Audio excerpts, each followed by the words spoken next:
Welcome to part 2 of our trip to Korea. So today we went to Jamsil, and Jamsil is one of the fanciest neighborhoods in Seoul. We saw Range Rovers, Bentleys, Mercedes, Rolls Royces.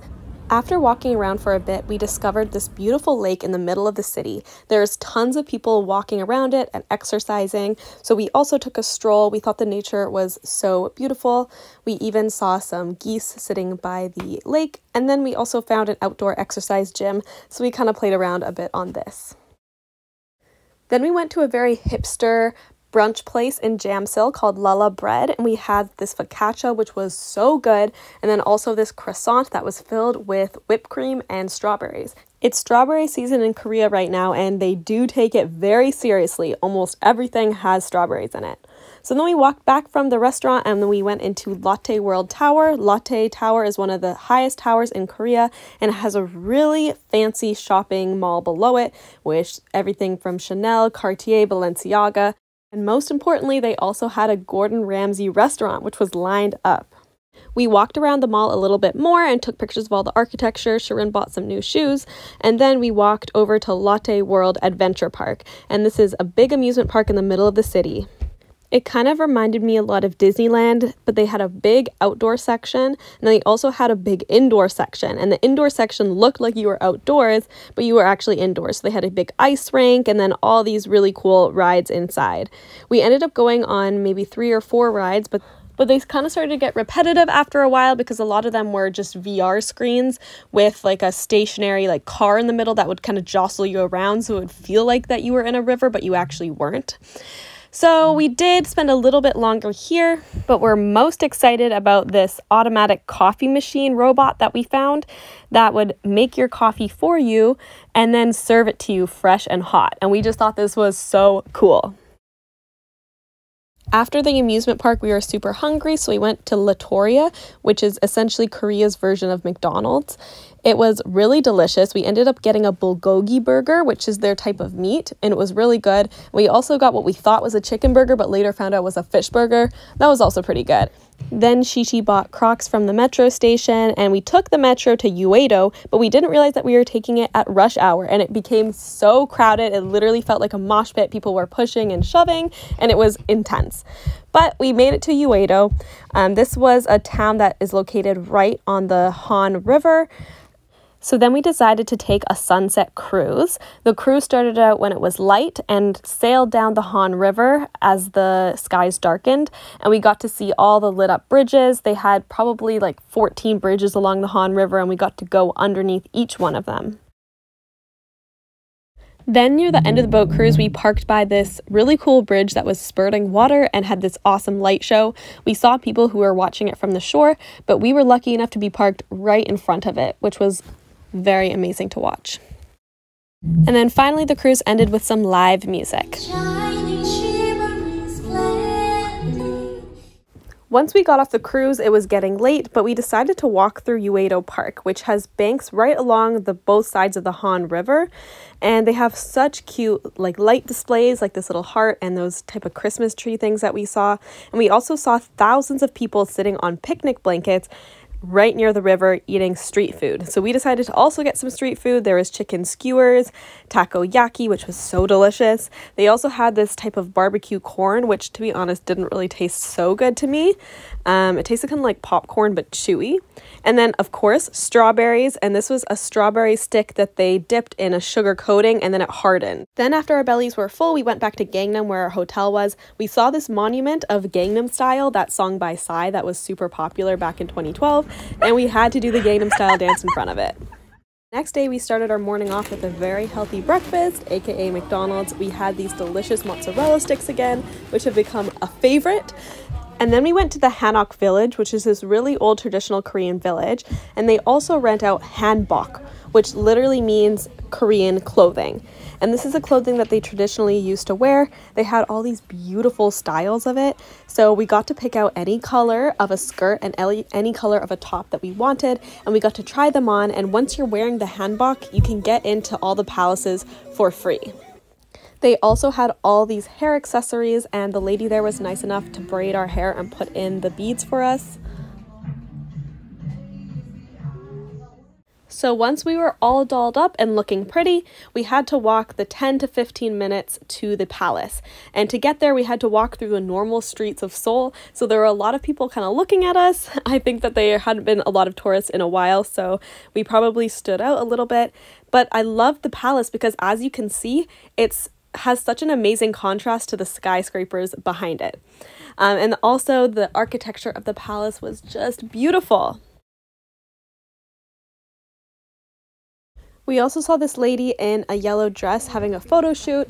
We went up to take a picture with her, and she ended up being Mrs. Asia Pacific 2021, which was kind of cool, and she was so nice.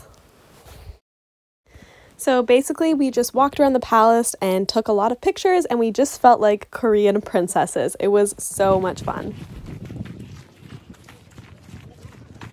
As we were leaving the palace around noon, we just happened to see the changing of the guards ceremony as well, which is a big deal, and there's like 14 guards standing outside the palace that do this big ceremony. After changing out of our hanbok, we went to Starbucks, which has some really cool drinks in Korea, but we did end up getting kicked out because apparently you're not allowed to drink from to-go cups in the restaurant.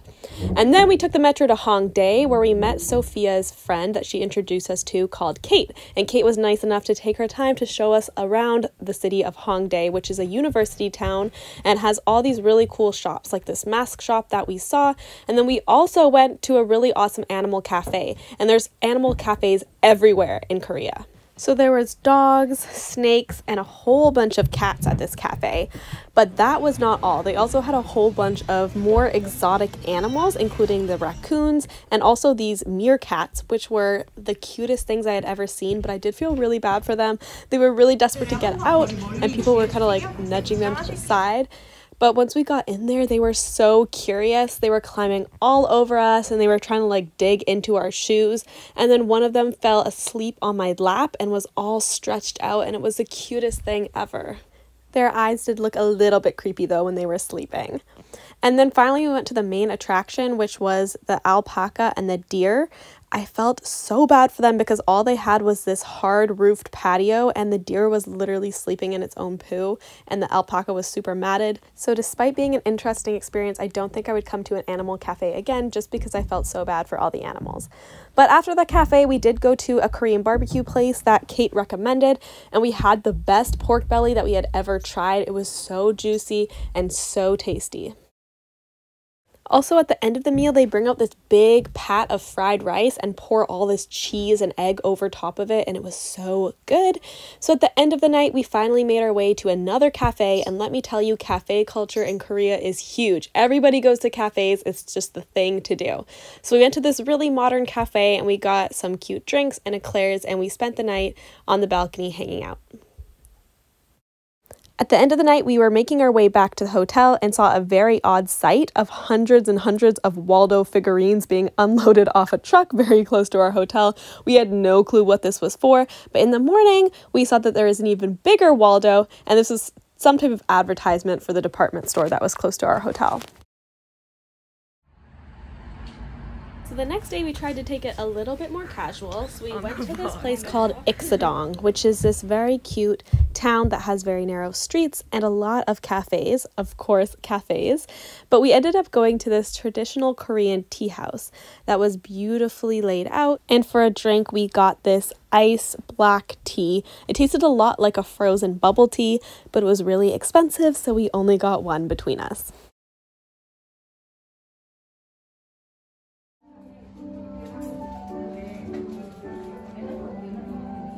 Next, we went to another cafe that had some train tracks leading into it and an automated conveyor dessert belt. This was really delicious. And then we walked to Insadong, which is not the same as Ixadong, it's Insadong, and this is the historic part of the town.